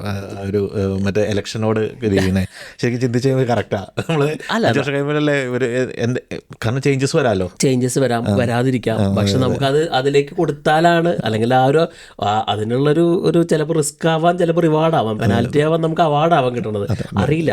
അതിനുള്ളൊരു സമയം കൊടുക്കണം. അതല്ല, അപ്പോൾ അതിൽ പറയണത് ആ ഒരു മാസ് ഡിസിഷൻ ആണെങ്കിൽ പോലും ഇപ്പോൾ നമ്മളൊരു പോപ്പുലേഷൻ ഡിസിഷൻ ആണല്ലോ, നമ്മൾ ഒറ്റയ്ക്കുള്ള ഡിസിഷനല്ല. അപ്പം എല്ലാത്തിലും അങ്ങനെ തന്നെയാണെന്ന് ലോകത്തിലെ ഏത് ആംഗിളിൽ കൂടെ നോക്കുകയാണെങ്കിലും you can never take the right and the best step in your life. അപ്പോൾ നമ്മൾ ഇപ്പോൾ മാസ് ഡിസിഷൻ മറ്റുള്ളവരുടെ കാര്യമൊക്കെ നമ്മൾ പറഞ്ഞു. സോ നമ്മുടെ എല്ലാവരുടെയും ഡിസിഷൻ, ഇപ്പോൾ we are all human beings and we are all social beings. അപ്പം സൊസൈറ്റിയുടെ ഒരു പാർട്ടാവാൻ വേണ്ടിയിട്ട് നമ്മുടെ ഡിസിഷൻസ് എല്ലാം നമ്മളൊരു സോഷ്യൽ ആ ഒരു ഇതിനകത്ത് ഒരു സർക്കിളിനകത്തോട്ട് എപ്പോഴും ഫിറ്റ് ഇൻ ചെയ്യാൻ വേണ്ടി നമ്മൾ ട്രൈ ചെയ്യും. So which means that we always consider others. അപ്പോൾ അതെപ്പോഴും ഡിസിഷൻസിനെ എപ്പോഴും ചീത്തയായ രീതിയിൽ ബാധിക്കാറുണ്ട്. ഇപ്പം ഇപ്പം ചില ഡിസിഷൻസ് എടുത്തു കഴിയുമ്പോഴത്തേക്ക് നമ്മൾ പുറകോട്ട് ചിന്തിക്കുമ്പോൾ ഇത് ശരിക്കും എനിക്ക് വേണ്ടി എടുത്ത ഡിസിഷനാണെന്ന് വെച്ചാൽ ചിലപ്പോൾ നമുക്ക് തെറ്റാന്ന് തോന്നും. അല്ലാതെ എനിക്ക് വേണ്ടിയല്ല, ബാക്കിയുള്ളവർക്ക് വേണ്ടി എടുത്തത്, എൻ്റെ ചിന്താഗതി ഇതല്ലായിരുന്നു എന്ന്. സോ ഹൗ ക്യാൻ അതേഴ്സിനെ ഈ ഡിസിഷനിൽ ഇൻക്ലൂഡ് ചെയ്യുന്നതോട്ടുള്ള കുഴപ്പങ്ങൾ, അല്ലെങ്കിൽ അതിനെ എങ്ങനെ നമുക്ക് മാനേജ് ചെയ്യാന്നാണ് റേ ഡാലി പറയുന്നത്? അപ്പോൾ എനിക്ക് തോന്നുന്നു നമ്മൾ പൊതുവേ ഹ്യൂമൻ ബീങ് എല്ലാവരും നമ്മളെടുക്കണ ഓരോ തീരുമാനങ്ങളും നമ്മൾക്ക് വേണ്ടി മാത്രമല്ല, നമ്മൾ വി കൺസിഡർ അതേഴ്സ്. ഇപ്പോൾ ഈവൻ ചെറിയ തീരുമാനങ്ങൾ എടുക്കുകയാണെങ്കിൽ, ഇപ്പോൾ കഴിഞ്ഞ ദിവസം ഞാനൊരു ഒരാളെ അടുത്ത് ഇങ്ങനെ സംസാരിച്ചിട്ടുണ്ടെങ്കിൽ, ഇപ്പോൾ ഒരു പബ്ലിക് സ്പീക്കിംഗ് സ്പേസിൽ നമ്മളിങ്ങനെ സംസാരിക്കുമ്പോൾ ഒരാൾ പറയണത് സംസാരിച്ചു കഴിഞ്ഞാൽ തെറ്റുമോ എന്നുള്ളൊരു പേടിയിൽ, തെറ്റോ എന്നുള്ള പേടി. ഓക്കെ, തെറ്റിക്കഴിഞ്ഞാൽ എന്താണ് തെറ്റോ എന്നുള്ള പേടിയല്ല പുള്ളിനെ പറയണത്, ഞാൻ ചെയ്യണ തെറ്റ് മറ്റുള്ളവരെങ്ങനെ കാണും എന്നുള്ളതാണ്. Oh okay okay okay, next step അതിൻ്റെ ശരിക്കും പറഞ്ഞാൽ നെക്സ്റ്റ് സ്റ്റെപ്പാണ് ആദ്യം വരേണ്ടത്. പക്ഷേ ആള് പറയണത് തെറ്റോ എന്നുള്ള പേടിയിലാണ്. ഇപ്പം നമ്മൾ അങ്ങനെ ഇപ്പോൾ ചില കാര്യങ്ങളിൽ നമുക്ക് എല്ലാ ആളുകളെയും പ്ലീസ്, ചില കാര്യങ്ങളിലല്ല, എനിക്ക് തോന്നുന്നു ഒരു കാര്യത്തിൽ നമുക്ക് മറ്റുള്ളവരെ പ്ലീസ് ചെയ്യാൻ പറ്റും തോന്നിയില്ല. അല്ല, പിന്നെ ആളുകൾ ഒപ്പീനിയൻ മേക്ക് ചെയ്തുകൊണ്ടിരിക്കും. പക്ഷെ നമുക്ക് ലൈഫിലെ ഒപ്പീനിയൻ ആരുടെ കയ്യിൽ നിന്ന് എടുക്കുക എന്നുള്ളതിനും ഒരു ഗൈഡൻസ് റേ ഡാലിയോ തരുന്നുണ്ട്. എനിക്ക് തോന്നുന്നു ഞാനും അത് പലപ്പോഴും വാല്യൂ ചെയ്യണതാണ്. ഇപ്പം നമുക്കൊരു എന്താ പറയുക, അവർക്കൊരു പാസ്റ്റ് എവിഡൻസ് ഓഫ് സക്സസ് ഇല്ലെങ്കിൽ അവരുടെ തീരുമാനങ്ങൾ അല്ലെങ്കിൽ അവർ തരുന്ന ഉപദേശങ്ങൾ എടുക്കുന്നതിൽ വലിയ കാര്യമുണ്ടെന്ന് എനിക്ക് തോന്നില്ല. നമുക്ക് എല്ലാവർക്കും മെൻറ്റേഴ്സ് ഉണ്ട്, നമുക്ക് പല രീതിയിലും ആളുകൾ നമ്മൾ സപ്പോർട്ട് ചെയ്യുന്ന ആളുകളുണ്ട്. പക്ഷേ സ്വന്തം ലൈഫ് കുളത്തിലായിട്ട് നിൽക്കുന്ന ആൾക്ക് എങ്ങനെ നമുക്കൊരു നല്ല ഉപദേശം തരാൻ പറ്റില്ല? നമ്മൾ ഫൈനാൻസ് ആയിക്കോട്ടെ, ബിസിനസ് ആയിക്കോട്ടെ, അറ്റ്ലീസ്റ്റ് അവർക്കൊരു പ്രൂവൺ എബിലിറ്റി ഉണ്ടെങ്കിൽ, അല്ലെങ്കിൽ അവർ പ്രൂവൺ ആ എക്സിസ്റ്റിംഗ് കണ്ടീഷനോട് അവർ ഫൈറ്റ് ചെയ്തിട്ടുണ്ടെങ്കിൽ, അവരതിൽ വിൻ ചെയ്തിട്ടുണ്ടെങ്കിൽ, ഐ ടേക്ക് ദ ഡിസിഷൻസ്, അല്ലെങ്കിൽ അവരുടെ ഒപ്പീനിയൻസ് നമുക്ക് എടുക്കാം. അപ്പോൾ അത്തരം ആളുകളെ നമുക്ക് തെരഞ്ഞു പിടിച്ച് അത്തരം ആളുകളുടെ സർക്കിളിൽ എത്താനും നമ്മൾ ശ്രമിക്കണം എന്നാണ്. അതൊരു പോയിന്റ് ആണ് അല്ലേ? പിന്നെ ഉറപ്പായിട്ടും ആളുകൾ എപ്പോഴും ചിലപ്പോൾ റോങ് ആയിട്ടുള്ള ആളുകളോടായിരിക്കും സംസാരിക്കുന്നത്. നമ്മൾ ഇവനെ റോട്ടൻ ടൊമാറ്റോ എന്ന് പറയുന്ന ഒരു രീതിയാണല്ലോ, നമ്മൾ ഒരു ടൊമാറ്റോ അതിൻ്റെ അടുത്ത് വരുന്നത് റോട്ടൻ ആവത്തേ ഉള്ളൂ. സിമ്പിൾ ലിജിൻ. കഴിഞ്ഞ ദിവസം ഞാനും റാഷിദും കൂടിയിട്ട് ഒരു കാര്യം ഞങ്ങളിങ്ങനെ സംസാരിച്ചുകൊണ്ടിരിക്കുന്നത്. അപ്പോൾ ഈ യൂട്യൂബിൽ സോഷ്യൽ മീഡിയ സ്പേസിൽ ഇപ്പോൾ ഓസ്ട്രേലിയയിലേക്ക് മൈഗ്രേറ്റ് ചെയ്യുന്ന ആളുകൾ, അവർക്കെല്ലാം വേണ്ട ഉപദേശങ്ങൾ കൊടുത്തുകൊണ്ടിരിക്കുന്നത് യൂട്യൂബ് ചേട്ടന്മാരാണ്. നേഴ്സിംഗ് ജോലിക്ക് എങ്ങനെ അപ്ലൈ ചെയ്യണം, എന്ത് ചെയ്യണം, എന്ത് ചെയ്യരുത്, ഞാൻ ആലോചിക്കായിരുന്നല്ലോ. നമ്മൾ ആ ഇൻഫർമേഷൻ ആളുകളിലേക്ക് എത്തി, അതിൽ നിന്നാണ് ആളുകളുടെ തീരുമാനങ്ങളും എല്ലാം മാറി വരുന്നത്. ഒരു ഒത്തൻറ്റിക് അല്ലാത്തൊരു ഇൻഫർമേഷൻ, അല്ലെങ്കിൽ എന്താണെന്ന് അറിയാത്ത ഒരു ചേട്ടൻ ഇൻ്റർവ്യൂ വരുന്ന ക്വസ്റ്റ്യൻസിനെ പറ്റിയിട്ട് പറയാണ്. നമ്മൾ പുള്ളി ആ ഇൻഡസ്ട്രിയിലേ ഉള്ള ഒരാളല്ല. അപ്പോൾ നമ്മൾ ചിലപ്പോൾ ആലോചിക്കില്ല എന്താണ് ലോകത്ത് നടന്നുകൊണ്ടിരിക്കുന്നത്. കാരണം അവരാരും മൈക്രോ സെക്കൻഡിൽ അല്ലെങ്കിൽ ആ ഒരു മൈക്രോ മിനിറ്റുകളിൽ ഉണ്ടാക്കുന്ന ഒരു വീഡിയോ അവരുടെ റീച്ചിന് വേണ്ടിയിട്ട്, ഇപ്പോൾ ഗ്ലോബലി എല്ലായിടത്തും ആണെങ്കിലും അവർ പറയണം അവരുടെ ലൈഫിൽ അവരെന്താണ്, അല്ലെങ്കിൽ എന്താണ് അവർ അച്ചീവ് ചെയ്തിട്ടുള്ളത്. ഓക്കെ, നഴ്സിംഗ് നിങ്ങളൊരു റിക്രൂട്ടിംഗ് മേഖലയിലുള്ള ആളാണ്, എന്താണ് നിങ്ങളുടെ കോൺട്രിബ്യൂഷൻ, എങ്ങനെ നിങ്ങൾക്ക് ഒതൻറ്റിക്കായിട്ട് പറയാൻ പറ്റും, അത്തരം ആളുകളെ നമുക്ക് തിരിച്ചറിയാൻ പറ്റണം. അതെ. എനിക്കൊന്ന് അതാണ് ഇപ്പോൾ നമ്മളൊരു ഒപ്പീനിയൻസ് ഓഫ് അതേഴ്സ് എന്ന് പറയുമ്പോഴത്തേക്കും ഒരു പരിധിവരെ നമ്മൾ ഒപ്പീനിയൻ എടുക്കാതിരിക്കേണ്ട ആവശ്യമില്ല. പക്ഷേ ലുക്ക് ഫോർ ദ പേഴ്സൺ അല്ലേ? ഇപ്പം നമുക്ക് ഫൈനാൻഷ്യലി ഡ്രെയിൻഡ് ആയിട്ടിരിക്കുന്ന ആൾ നാളെ എങ്ങനെ മില്യണർ ആവാന്ന് പഠിപ്പിക്കുമ്പോൾ നമ്മൾക്ക് തോന്നുന്നത് വാവ്, ചിലപ്പോൾ അതിന് നന്നായി സംസാരിക്കേണ്ടവരിക്കും. But that doesn't mean that you have to take advice from him. ചില കാര്യങ്ങൾ ഒന്നും അച്ചീവ് ചെയ്യാത്ത ആളുകൾ അതിൽ കോച്ചായി മാറുന്നു, ലൈഫ് കോച്ചായി മാറുന്നു, ട്രെയിനറായി മാറുന്നു. അവരുടെ ബാക്ക്ഗ്രൗണ്ട് നോക്കുകയാണെങ്കിൽ അവരിപ്പോഴും സ്ട്രഗിൾ ചെയ്തുകൊണ്ടിരിക്കുകയായിരിക്കും. നമ്മളൊരു പ്രത്യേകിച്ച് ആ ഒരു ഫൈനാൻഷ്യൽ സ്പേസിലൊക്കെ നമുക്ക് തന്നെ ഒരു രസമാണ് ആ ഒരു ഏരിയ. അപ്പോൾ പറയണത് അത്തരം ആളുകളെ എങ്ങനെ നമുക്ക് ഒപ്പീനിയൻസ് ഏതാണെന്നും അത് പറയുന്ന ആളുകൾ എന്താണെന്നും തിരിച്ചറിയാനുള്ള ഒരു യുക്തി നമുക്കുണ്ടായിരിക്കണം. അപ്പോൾ നമ്മൾ ആ ഒരു കോസ് ആൻഡ് എഫക്റ്റ് എന്നൊക്കെ പറയില്ലേ, ഇപ്പോൾ അവരങ്ങനെ പറയുന്നുണ്ടെങ്കിൽ അവർക്ക് എന്ത് എഫക്റ്റാണ് അവരുടെ ലൈഫിൽ ഉണ്ടാക്കിയിട്ടുള്ളത്, അത് ഒരു ഇമ്പോർട്ടൻ്റ് ആണ്. പിന്നെ ഇപ്പോൾ അവരും ഇപ്പോൾ നമ്മൾ നേരത്തെ പറഞ്ഞ പോലെ നമ്മുടെ ഒരു പാറ്റേണിൽ നമ്മൾ 3 തവണ കൂടുതലെങ്കിലും ഒരു ഡിസിഷൻ എടുത്ത് സക്സസ്ഫുൾ ആണെങ്കിൽ നമുക്ക് ഇത് തീരെ അവരുടെയിലേക്ക് അപ്ലൈ ചെയ്യാം. ഓക്കെ, നീ നാളെ റിയൽ എസ്റ്റേറ്റിനെ പറ്റി പഠിപ്പിക്കുകയാണെങ്കിൽ, അല്ലെങ്കിൽ ലിജിൻ എൻ്റെ അടുത്ത് എന്തെങ്കിലും എന്നെ ട്രെയിൻ ചെയ്യണമെങ്കിൽ I can eve at least think about you. നിൻ്റെ ലൈഫിൽ 3 തീരുമാനങ്ങൾ നീ എടുത്തിട്ട് സക്സസ്ഫുൾ ആയിട്ടുള്ള ഒരാളാണോ? അപ്പോൾ അതൊരു മാറ്റർ ആണെന്നാണ് I practically apply that in my life. അപ്പോൾ നമുക്കൊരു ചൂസ് ചെയ്യണ മെൻറ്റേഴ്സിനെ ആണെങ്കിൽ പോലും ഓരോ ആംഗിളിൽ കൂടെ ആണെങ്കിൽ അപ്പോൾ അതേപോലെ തന്നെയാണ് നമ്മളിപ്പോൾ ഡിസിഷൻ, ഇപ്പോൾ മെൻറ്റേഴ്സ് ഉണ്ട്, എല്ലാം ഉണ്ടെങ്കിലും പ്രയോറിറ്റൈസ് ചെയ്യേണ്ട ഒരു പ്രശ്നമാണ്. ആളുകൾ എപ്പോഴും സ്റ്റംബിൾ ആവുന്ന ഒരു കാര്യം ഇതാണ്. ഇപ്പോൾ എന്തിനെക്കുറിച്ചാണ് ഒരു ഡിസിഷൻ എടുക്കേണ്ടതെന്നുള്ളത്. ഇപ്പോൾ ഒരു ദിവസം രാവിലെ എഴുന്നേറ്റ് ഓഫീസിൽ പോകാൻ വേണ്ടിയിട്ട് റെഡി ആകുമ്പോഴത്തേക്കും നമ്മളിപ്പോൾ ആ സമയത്ത് ഓഫീസിൽ പോവുക എന്നുള്ള ആ ഒരു പ്രവൃത്തിയുടെ ഡിസിഷൻ്റെ അപ്പുറം നമ്മൾ അപ്പോഴായിരിക്കും വേറെ പല കാര്യങ്ങൾ ചിന്തിക്കുന്നത്. തീർച്ചയായിട്ടും. അവസാനം at the end of the day നമ്മൾ ഡിസൈഡ് ചെയ്യേണ്ട നമ്മൾ അപ്പോഴത്തെ പ്രയോറിറ്റി ആയ ഓഫീസിൽ എത്തുക, ജോലിയുടെ കാര്യങ്ങൾക്ക് റെഡിയാവുക, അത് കംപ്ലീറ്റ്ലി മറന്നു പോകും. അത് നമ്മൾ ലേറ്റ് ആയി പോകും. അപ്പോൾ at the end of the day നമ്മൾ മെയിൻ കാര്യം ചെയ്തുമില്ല, വേറെ ഒന്നിനും സമയം കിട്ടിയില്ലാത്ത. സോ പ്രയോറിറ്റൈസേഷൻ്റെ ഒരു ഇമ്പോർട്ടൻസ് എന്താണ് ഡിസിഷൻ മേക്കിൽ? നമ്മളാ ഒരു പ്രയോറിറ്റൈസേഷൻ ഇല്ലെങ്കിൽ ഡിസിഷൻ മേക്കിംഗ് ഒരു ഡൈല്യൂട്ടഡ് ആണ്. നമ്മൾ ഇപ്പോൾ ആ ഒരു കംപ്ലീറ്റ് സോഷ്യൽ മീഡിയ വേൾഡിൽ, സോഷ്യൽ മീഡിയയിൽ ഡെയിലി റാൻഡം രാവിലെ റീൽസ് എടുത്ത് നോക്കിക്കഴിഞ്ഞാൽ പൈസ ഉണ്ടാക്കണതിനെ പറ്റി പറയുമ്പോൾ നമ്മൾ അന്നത്തെ ദിവസമൊക്കെ എന്ന് പൈസ ഉണ്ടാക്കേണ്ട ഇടത്തേക്ക് നമ്മുടെ മൈൻഡ് പോകും. അല്ല വേറെ എന്തിനെങ്കിലും പറ്റി പറയുകയാണെങ്കിൽ ഇമോഷണൽ ട്രെയിൻ ആണെങ്കിൽ നമ്മൾ അതിലേക്ക് പോകും. അപ്പം നമുക്കൊരു ഡയറക്ഷൻ ഉണ്ടെങ്കിൽ, അല്ലെങ്കിൽ നമുക്ക് ആ ഒരു ഗോൾ, നമുക്കൊരു നമ്മുടെ ഒരു life purpose, life goal aligned ആണെങ്കിൽ നമുക്ക് അങ്ങനെ പ്രയോറിറ്റൈസേഷൻ ചെയ്യാൻ ബുദ്ധിമുട്ടേണ്ടി വരില്ല. ഇപ്പോൾ ഇതിൽ തന്നെ ഡാലിയ പറഞ്ഞിട്ട് നമുക്ക് ഓരോ decision, maybe even each time, ഇപ്പം ഞാൻ എൻ്റെ ലൈഫ് രണ്ടായിട്ട് കാര്യങ്ങൾ കാണാറുണ്ട്. എനിക്ക് മസ്റ്റ് ഡു തിങ്സ് ഉണ്ട്, I like to do things ഉണ്ട്. I always prioritize what I must do. അപ്പം അത് ഇപ്പോഴത്തെ ഒരു സിറ്റുവേഷനിൽ നമ്മൾ ബിസിനസ്സാണ്, അല്ലെങ്കിൽ നമ്മൾ പേഴ്സണലി വേണ്ട കാര്യങ്ങൾ, ഇപ്പോൾ എനിക്ക് ഓരോ ദിവസം നമുക്ക് ഇത്ര വായിക്കില്ല, എനിക്കൊരു മസ്റ്റ് ഡു ആണ്. യെസ്, ഞാൻ ചില സമയത്ത് എനിക്ക് മിസ് ചെയ്ത് കഴിഞ്ഞ കുറച്ച് ദിവസങ്ങൾ, പക്ഷേ അതിന് ഞാൻ റിയലൈൻ ചെയ്യുമ്പോൾ എനിക്ക് ആ മസ്റ്റ് ഡൂവിൽ ഞാൻ കോംപ്രമൈസ് ഇല്ല. ഇപ്പോൾ ലിജിന് മസ്റ്റ് ഡു ആയിട്ടുള്ള ഒത്തിരി കാര്യങ്ങളുണ്ട്. ഇപ്പോൾ ലിജിന് എക്സസൈസ് ഒരു മസ്റ്റ് ഡു ആണ്, അല്ലെങ്കിൽ ലിജിൻ്റെ ആ ഒരു ഹൈറോക്സിനെ പ്രിപ്പയർ ചെയ്യുമ്പോൾ ലിജിന് അതിൽ പ്രാക്ടീസ് ചെയ്യാനായിട്ട് എടുക്കണ കുറേ മസ്റ്റ് ഡു തിങ്സ് ഉണ്ട്. ലിജിൻ്റെ ഡയറ്റ് കാര്യങ്ങൾ അതിൽ നമ്മൾ കോംപ്രമൈസ് ചെയ്യാറില്ല. അപ്പോൾ അത് ഒരു ഫാക്റ്റാണ്. ആ must do, like to do. ഇപ്പം ഞാൻ ചിലപ്പോൾ എനിക്ക് അത്ര എമർജൻസി അല്ലാത്തൊരു കാര്യമായിരിക്കും, I like to do things, പക്ഷേ എനിക്ക് ഇന്ന് ചെയ്യേണ്ട. അപ്പോൾ ആ മസ്റ്റ് ഡു കഴിഞ്ഞിട്ട് മാത്രം അത്തരം കാര്യങ്ങൾ ചെയ്യാം. പിന്നെ ഇതിൽ പറയണ വേറെ കാര്യം, നമ്മൾ ആ ഒരു expected value in making a decision. ഇപ്പോൾ നേരത്തെ പറഞ്ഞ റിസ്കിന്, എല്ലാ ഡിസിഷനും റിസ്ക്കും റിവാർഡും ഉണ്ട് എന്ന് പറഞ്ഞ പോലെ, there is a cost for making a decision and not making a decision. നമ്മളൊരു തീരുമാനം എന്താ എടുത്തില്ലെങ്കിൽ അതിലൊരു കോസ്റ്റ് ഉണ്ട്. നമുക്കൊരു ഫൈനാൻഷ്യൽ കോസ്റ്റ് ഉണ്ടാവാം, നമുക്കൊരു ഓപ്പർച്യൂണിറ്റി കോസ്റ്റ് ഉണ്ടാവാം. എടുത്താലും അതിനുള്ള കോസ്റ്റ് ഉണ്ട്. അപ്പോൾ നമുക്ക് ആ ഒരു കോസ്റ്റ് നമുക്ക് അനലൈസ് ചെയ്യാൻ പറ്റണം ലൈഫിൽ. പ്രയോറിറ്റൈസ് ചെയ്യണത് അങ്ങനെയായിരിക്കും. അപ്പം ഞാൻ ഇന്നൊരു കാര്യം ചെയ്യണമെന്ന് വിചാരിച്ച് ചെയ്തില്ലെങ്കിൽ ചിലപ്പോൾ നാളെ അത് വേറെ ഒരാളെങ്കിലും ചെയ്യുമായിരിക്കും. നമുക്ക് അതിനുള്ള ഓപ്പർച്യൂണിറ്റി പോകും. Cost doesn't mean always means money. It doesn't always need money. ഇപ്പോൾ ആ ഒരു ഓപ്പർച്യൂണിറ്റി കോസ്റ്റ് അതാണ്. ലിജിന് ഒരു ബിസിനസ് ഐഡിയ ഉണ്ട്, അപ്പം അല്ലെങ്കിൽ ലിജിനൊരു യൂട്യൂബർ ആവണമെന്ന് വിചാരിക്കണം. ലിജിൻ്റെ തലയ്ക്കകത്ത് കുറച്ച് ഐഡിയാസ് ലിജിൻ ലോകത്തിന് ഷെയർ ചെയ്യണമെന്നുണ്ട്. ലിജിൻ അത് വെച്ചിരിക്കുന്ന സമയം കൊണ്ട് ചിലപ്പോൾ നാളെ അതിനേക്കാൾ നന്നായിട്ട് വേറൊരാൾ പറഞ്ഞു പോകുമായിരിക്കും, നമ്മളെക്കാൾ ഒരു ദിവസം മുന്നേ ഒരാൾ തുടങ്ങുമായിരിക്കും. അപ്പോൾ അതും ഒരു ഫാക്ടറാണല്ലോ. അപ്പോൾ ആ ഒരു കോസ്റ്റും അത് ചെയ്യാതിരുന്ന് കഴിഞ്ഞാൽ നമുക്ക് ഉണ്ടാവുന്ന നഷ്ടമുണ്ട്. ഫൈനാൻഷ്യലി ആവാം, പൈസ ആയിരിക്കാം, അല്ലെങ്കിൽ ഓപ്പർച്യൂണിറ്റി ആയിരിക്കാം, അല്ലെങ്കിൽ നമ്മുടെ ലൈഫിൽ നമ്മൾ എത്തേണ്ട സ്ഥലത്ത് എത്താൻ ഒരു മാസം നേരത്തെ എത്താൻ പറ്റാതെ ചിലപ്പോൾ ഒരു കൊല്ലം എടുക്കേണ്ടി വന്നിരിക്കാം. ഇപ്പം നമ്മൾ നേരത്തെ നമ്മൾ AI പറ്റി പറഞ്ഞ പോലെ അല്ല, ഇപ്പം ഇന്നത്തെ കാലത്ത് AI പറ്റി പഠിച്ചില്ലെങ്കിൽ അവർ ലൈഫിൽ 2 കൊല്ലം കഴിയുമ്പോൾ എവിടെ എത്തുക എന്നുള്ളതിൻ്റെ ഒരു ചലഞ്ചിങ് ആണ്. കമ്പ്യൂട്ടറും ഇതിന് മുമ്പ് പുറകോട്ടൊക്കെ ചിന്തിക്കുമ്പോഴത്തേക്കും നമ്മൾ ഓരോ കാര്യങ്ങൾ, ഇപ്പോൾ നമ്മൾ AI മുമ്പ് വന്ന കാര്യങ്ങൾ, ഇൻ്റർനെറ്റ് ആണെങ്കിലും സെർച്ചിങ് എല്ലാം ഇതെല്ലാം അഡാപ്റ്റ് ചെയ്തവർക്കാണ് സക്സസ് ഉണ്ടായിട്ടുള്ളത്. തീർച്ചയായിട്ടും. ഇപ്പോൾ ആ ഒരു AI ടൈമാണ്. നമ്മളത് ആ ഒരു ടോപ്പിക്ക് ഇപ്പോൾ നമ്മൾ, കാരണം ഇന്ന് നമ്മളത് ചെയ്തില്ലെങ്കിൽ നാളെ അതിൽ എതിരേക്ക് വേണ്ടി നമ്മൾ സമയം സ്പെൻഡ് ചെയ്തില്ലെങ്കിൽ ഓഫ്കോഴ്സ് നമ്മൾ പുറകിലായിരിക്കും. നമ്മൾ ചെയ്യുന്ന ബിസിനസ് ഒത്തിരി പുറകിലായിരിക്കും. നമുക്കൊരു ഹ്യൂമൻ ഡ്രിവൺ ബിസിനസ്സായി മാറാം കംപ്ലീറ്റ്ലി. അപ്പോൾ നമുക്കതൊരു പ്രയോറിറ്റൈസേഷനാണ് നമ്മളുടെ ഒരു ബിസിനസ് ഐഡിയോളജിയിൽ, അല്ലേ? അപ്പോൾ അതുപോലെ എന്തിനാണ് പ്രയോറിറ്റൈസ് ചെയ്യേണ്ടത്, must do, like to do തിരിച്ചറിയാൻ പറ്റുകയാണെങ്കിൽ അതിൽ നമുക്കൊരു ഐഡിയ ഉണ്ടാക്കാൻ പറ്റുന്നതാണ്. ഓക്കെ, അപ്പോൾ അത് നമ്മൾ just analyse, find out what is the most important decision that you have to make every day, അല്ലെങ്കിൽ ആ റൈറ്റ് നൗവിൽ ഇപ്പോൾ എന്താണ് ഏറ്റവും ഇമ്പോർട്ടൻ്റ് ആയിട്ടുള്ളത്, അതിന് എനർജി ആൻഡ് ടൈം സ്പെൻഡ് ചെയ്യുക. അതെ. ഒപ്പം തന്നെ നമ്മൾ നേരത്തെ പറഞ്ഞ ഒരു ടോപ്പിക് ഉണ്ടല്ലോ, അപ്പം നമ്മൾ ആ ഒരു നാവിഗേറ്റിംഗ് ദ ലെവൽസ്, നമ്മൾ ഏത് ലെവലിലാണ് നമ്മളിപ്പോൾ ചെയ്യാൻ പോകുന്ന കാര്യങ്ങളെന്നും നമുക്കൊരു ബേർഡ് ഐ വ്യൂവിലും മുകളിൽ നിന്ന് നോക്കുമ്പോഴും അത് നമുക്ക് അറിഞ്ഞിരിക്കണം. അപ്പം ലിജിൻ്റെ ഒരു ഗോള് നമ്മൾ കഴിഞ്ഞ പോഡ്കാസ്റ്റിൽ, കഴിഞ്ഞ എപ്പിസോഡിൽ പറഞ്ഞ പോലെ, if you want to be a doctor, ആദ്യം മെഡിക്കൽ സ്കൂളിൽ ചേരണം. അതിന് വേണ്ടിയിട്ട് ചിലപ്പോൾ +2 +2 നന്നായി പഠിക്കണമായിരിക്കും, അതിന് വേണ്ടിയിട്ട് ചിലപ്പോൾ ഇന്ന് പഠിക്കണമായിരിക്കും.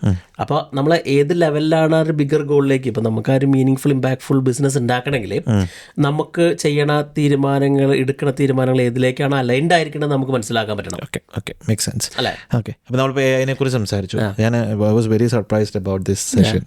ചാമിനോട് നമ്മൾ ഈ ബുക്ക് ഡിസ്കസ് ചെയ്തപ്പോഴും 90s AI യൂസ് അതിനെക്കുറിച്ച് പഠിക്കുകയും ഇത് ചെയ്തിരുന്ന ആളാണ് റേ ഡാലിയോ എന്ന് പറയുമ്പം ദാറ്റ്സ് റിയലി വണ്ടർഫുൾ. ഓക്കെ, നമ്മൾക്ക് വരുന്നേ ഉണ്ടായിരുന്നുള്ളൂ. ഇപ്പം ലേറ്റ് 90s ഏർലി 2000s ഇതിനെക്കുറിച്ചൊക്കെ കൂടുതൽ പുറത്തോട്ടൊക്കെ വരുന്നത്. What was his opinion about AI and algorithms and stuff? Ray Dalio തന്നെ പുള്ളിയുടെ ലൈഫിൽ ഒത്തിരി കമ്പ്യൂട്ടറൈസ്ഡ് ഡിസിഷൻ എടുക്കുന്ന ആളാണെന്നാണ് ആ ബുക്കിൽ പറയുന്നത്. കാരണം പുള്ളിയൊരു ട്രേഡിംഗ് ഏരിയയിലാണ്. ഐ തിങ്ക് പുള്ളി കമ്പ്യൂട്ടർ ഉപയോഗിക്കുന്ന ഒരാളാണ് തീരുമാനങ്ങൾ എടുക്കാനായിട്ട്. അപ്പം നമ്മൾ അതിനെപ്പറ്റി പഠിച്ചുകൊണ്ടിരിക്കുകയാണ്. നമുക്കൊരു സിസ്റ്റം, ഇപ്പം ഇത്രയും കാര്യങ്ങളെല്ലാം ചെയ്ത് കഴിഞ്ഞാൽ നമുക്കൊരു പ്രിൻസിപ്പിൾ ഉണ്ടാക്കാം, അല്ലെങ്കിൽ നമ്മുടെ ലൈഫിലൊരു പ്രിൻസിപ്പിൾ ഉണ്ടാക്കാം. ഓക്കെ, എൻ്റെ ഒരു ഡയറക്ഷൻ ഓഫ് ലൈഫ് ഇതിൽ പോളാണ്, ഇപ്പം എൻ്റെ ഒരു വാല്യൂ ഇതാണ്. ഇത്തരം വാല്യൂസിനെ നമുക്ക് ഒരു അൽഗോരിതമാക്കി മാറ്റാൻ പറ്റുമായിരിക്കാം. കാരണം ഈവൻ ദ കമ്പ്യൂട്ടർ അല്ലെങ്കിൽ പോലും നമുക്കൊരു ഡിസിഷൻ മേക്കിംഗ് ഫ്രെയിം വർക്ക് നമ്മുടെ ബ്രെയിനിലുണ്ടെങ്കിൽ നമുക്കത് ഉപയോഗിക്കാം. ഇന്നത്തെ കാലത്ത് കമ്പ്യൂട്ടർ ഉണ്ട്, അല്ലെങ്കിൽ AI ഉണ്ട്. ഇപ്പോൾ ലിജിൻ നേരത്തെ പറഞ്ഞ പോലെ ലിജിൻ ക്ലോൺ ചെയ്തെടുത്തേക്കുന്നത് ലിജിൻ്റെ വാല്യൂ ഇന്നതൊക്കെയാണെന്ന് പറഞ്ഞിട്ടാണ്. ലിജിനൊരു ഇൻപുട്ട് കൊടുത്താൽ മതി, ലിജിൻ്റെ ഔട്ട്പുട്ട് കറക്റ്റാണ്. ഇപ്പോൾ നാളെ ലിജിനൊരു കൺഫ്യൂഷൻ വരികയാണെങ്കിൽ you can of course use AI അല്ലേ? ഇപ്പോൾ ലിജിൻ അത് യൂസ് ചെയ്യുന്നുണ്ട്. നമ്മൾ അതിൽ കൂടെ വരുന്ന ഡിസിഷൻസ് ഒരു ഡാറ്റ ഡ്രിവൺ ഡിസിഷനാണ്. ഇപ്പോൾ ലിജിൻ്റെ വാല്യൂസ് ലിജിൻ അറിയാമെന്നുണ്ടെങ്കിൽ യെസ്, നമുക്ക് ചിലപ്പോൾ ബ്രെയിൻ കൊണ്ട് തന്നെ എടുക്കാൻ പറ്റുമായിരിക്കാം. സ്റ്റിൽ ഇത്തരം കമ്പ്യൂട്ടറൈസ്ഡ് മെത്തഡോളജികൾ ഉപയോഗിച്ച് നമുക്ക് ഇതിൻ്റെ അസിസ്റ്റഡ് ഡിസിഷൻസ് എടുക്കാൻ പറ്റുമായിരിക്കും. ഇപ്പം നമ്മൾ ബിസിനസ്സിൽ യൂസ് ചെയ്യണത് നമ്മളുടെ ഒരു കമ്പനി ബ്രെയിൻ നമ്മൾ ക്രിയേറ്റ് ചെയ്തിട്ടുണ്ട്. അല്ലെങ്കിൽ ഇപ്പോൾ ലിജിൻ്റെ ഒരു ക്ലൗഡ് വെച്ചിട്ടൊക്കെ നമ്മൾ യൂസ് ചെയ്യുന്ന കുറേ സംഭവങ്ങളുണ്ട്. ഓക്കെ, ഇന്ന ഔട്ട്കം നമുക്ക് ഉണ്ടാവണം, അതാണ് ഞങ്ങളുടെ ഒരു ഇത്. നമ്മുടെ വാല്യൂ അതിൽ അൽഗോരിതം ഉണ്ട്. അപ്പോൾ നമുക്ക് ബെറ്റർ ആയിട്ട് നമുക്ക് അതിന് ഡബിൾ ചെക്ക് ചെയ്യാൻ പറ്റും. ഇപ്പോൾ ഓൾവേസ് ഡോണ്ട് ട്രസ്റ്റ് AI എന്നും പുള്ളി പറയുന്നുണ്ട്. പക്ഷെ നമുക്ക് ഡാറ്റ മാത്രമേ അതിലുള്ളൂ, ഇമോഷൻ അതിലില്ല. ഡിസിഷൻ എപ്പോഴും ഒരു മിക്സ് ഓഫ് ഇമോഷൻ / ഡാറ്റ അല്ലെങ്കിൽ ലോജിക്കാണ്. AI എന്ന് പറയുന്ന സംഭവം നമുക്ക് ശരിക്കും ലൈഫിൽ അങ്ങനെ ഉപയോഗിക്കാതാണ് റേ ഡാലിയോ പറയുന്നത്. കാരണം ഇപ്പോൾ ഞാൻ പറഞ്ഞതില്ലേ, ആ ഒരു biggest threat to human decisions is bad emotions. നമ്മൾ ആ ഒരു ബാഡ് ഇമോഷൻസ് ആണ് നമ്മളെപ്പോഴും പുറകിലോട്ട് വലിക്കുന്നത്. അതിൻ്റെ ചുറ്റിപ്പറ്റിയുള്ള കാര്യങ്ങളുണ്ടല്ലോ, പേടിയായിരിക്കാം, മറ്റുള്ളവർ എന്ത് ചിന്തിക്കുന്നതായിരിക്കാം. പക്ഷെ അതിനെല്ലാം നമുക്കൊരു ഡാറ്റയാക്കി മാറ്റാൻ പറ്റുവാണെങ്കിൽ നമുക്ക് അതിനൊരു ഇപ്പോൾ AI-യിലാണെങ്കിലും ഈവൻ ഒരു ബ്രെയിൻ അൽഗോരിതം ആക്കി മാറ്റാൻ പറ്റുവാണെങ്കിലും നമുക്ക് വി ക്യാൻ മേക്ക് ഡിസിഷൻസ്. ഇപ്പോൾ ആ ഒരു ന്യൂറൽ ബ്രെയിൻ എന്ന് പറയുന്നതൊക്കെ AI പോലെയുള്ള സംഭവങ്ങൾ ഉപയോഗിക്കുന്നത് അങ്ങനെയാണല്ലോ.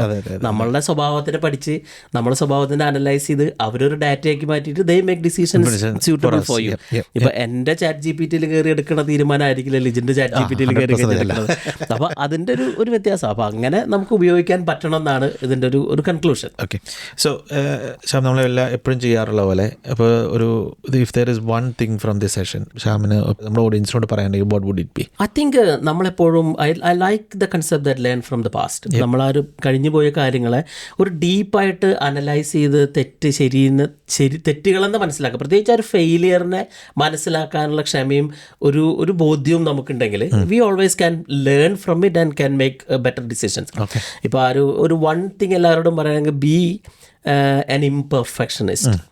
Okay. Don't look Makes for sense. Perfection. You are not perfect. I'm not perfect. ലോകത്ത് ആരും പെർഫെക്റ്റ് അല്ല. Be an imperfectionist. അല്ലേ? അതെ എനിക്ക് തോന്നുന്നു അതാണ് ഏറ്റവും നല്ല ഡിസിഷൻ എന്ന് തോന്നുന്നു. ബീയിങ് ആൻ ഇൻപെർഫെക്ഷനിസ്റ്റ് ആണ് ഏറ്റവും നല്ല ഡിസിഷൻ തോന്നുന്നു. Okay, wonderful Shyam. അപ്പോൾ എനിക്ക് തോന്നുന്നു ഇതൊരു വെരി ഇമ്പോർട്ടൻ്റ് ആയിട്ടുള്ള ഒരു സെഷനാണ്. എനിക്ക് തോന്നുന്നു കഴിഞ്ഞ പ്രാവശ്യത്തെ നമ്മൾ ഒരു സ്റ്റെപ്പ് കയറുന്ന പോലെയാണ്. അടുത്ത സ്റ്റെപ്പിലേക്ക് എത്തി നമ്മുടെ ലൈഫിനെ ബെറ്റർ ആക്കാം. ഇതിൻ്റെ അടുത്ത പാർട്ടെന്ന് വെച്ചാൽ ഇറ്റ്സ് അബൌട്ട് ബിസിനസ്. ഇത് business side of Ray Dalio ആണ്. ലോകത്തെ വൺ ഓഫ് ദി ബില്യനേഴ്സ് ആണ് പുള്ളി. അപ്പോൾ അതുകൊണ്ട് there is a lot of wisdom in it. So അടുത്ത എപ്പിസോഡിൽ നമുക്ക് എങ്ങനെയാണ് പുള്ളി ബിസിനസ് ബിൽഡ് ചെയ്തത്, എങ്ങനെയാണ് ഇത് right way to do business എന്നുള്ളതാണ് നമ്മൾ പഠിക്കാൻ പോകുന്നത് ഫ്രം റേ ഡാലിയോ. അപ്പോൾ അതാണ് അടുത്ത സെഷൻ. So stay tuned. നിങ്ങൾക്ക് എന്തെങ്കിലും ഇതിനെക്കുറിച്ച് കമൻസോ എന്തെങ്കിലും ഉണ്ടോ? നിങ്ങൾ ഡിസിഷൻ എടുത്തുകൊണ്ടിരുന്നത് ഇങ്ങനെയാണോ, അതല്ല നിങ്ങളുടെ ഡിസിഷൻ എടുത്തുകൊണ്ടിരുന്ന വേറെ എന്തെങ്കിലും കാര്യങ്ങളുണ്ടെങ്കിൽ അതും ഇതിനകത്ത് കമൻറ്റ് ചെയ്യുക.